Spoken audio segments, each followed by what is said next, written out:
Hello guys, I am Limpon Mahmood from Lead IT. Basic graphic ডিজাইনে এ পর্বে আমরা যেটা শিখব কিভাবে অ্যাডোবি ইলাস্ট্রেটরটি রান করতে হয় এবং বিভিন্ন টুলবারের পরিচিতি।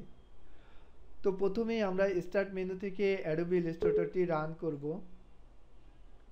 অ্যাডোবি ইলাস্ট্রেটরটি রান হওয়ার পরে আমাদের উইন্ডো মেনুতে এরকম প্রদর্শন করবে।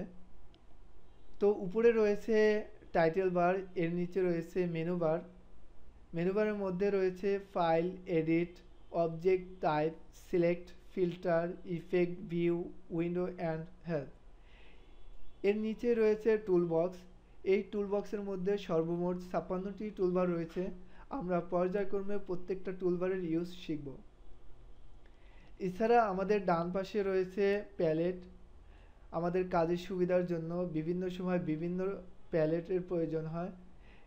ইনকেস যদি আমাদের অন্য একটা প্যালেটের প্রয়োজন হয় সেক্ষেত্রে আমরা উইন্ডো মেনু থেকে আমরা যে কোনো প্যালেট সিলেক্ট করে এখানে ইন করতে পারি।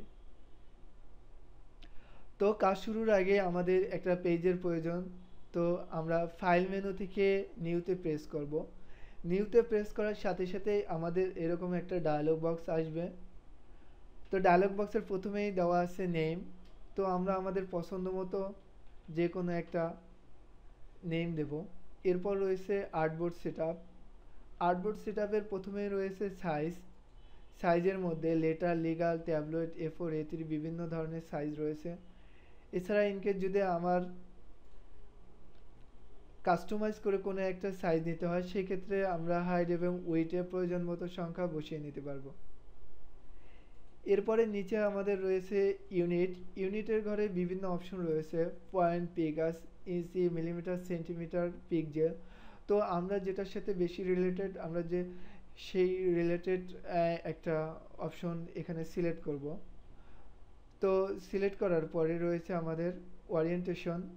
ওরিয়েন্টেশন হচ্ছে পেপার মোড। আমার এই পেপারটা কে লম্বালম্বি হবে নাকি আড়াআড়ি হবে। তো এখানে পোর্ট্রেট এবং ল্যান্ডস্কেপ দুটো অপশন রয়েছে।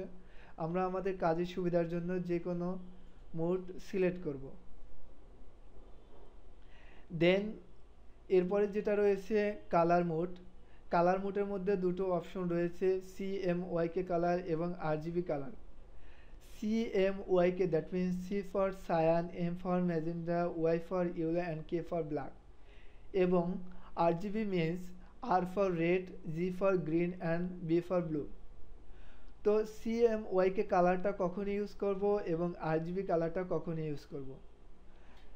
CMYK কালারটা ইউজ করব আমরা লোকাল মার্কেট প্লেসে যখন কাজ করতে যাব সেক্ষেত্রে আমরা CMYK কালারটা ইউজ করব এবং RGB কালারটা ইউজ করব আমরা যখন ওয়েবে কাজ করব বা বিভিন্ন অ্যাপসে কাজ করব, লোগো, আইকন ক্রিয়েট করব, সেই ক্ষেত্রে আমরা RGB কালারটা ইউজ করব। তো আমরা আমার কাজের ডিসক্রিপশন অনুযায়ী, বাইরের ডিসক্রিপশন অনুযায়ী আমরা যে কোনো কালার মোড সিলেক্ট করব। দেন ওকে প্রেস করব। ওকে প্রেস করার সাথে সাথে আমাদের এরকম পেপার চলে আসবে। ধন্যবাদ সবাইকে, ধন্যবাদ। আমাদের পরবর্তী লিসেনগুলো শোনার জন্য আমন্ত্রণ করা যাচ্ছে। ধন্যবাদ।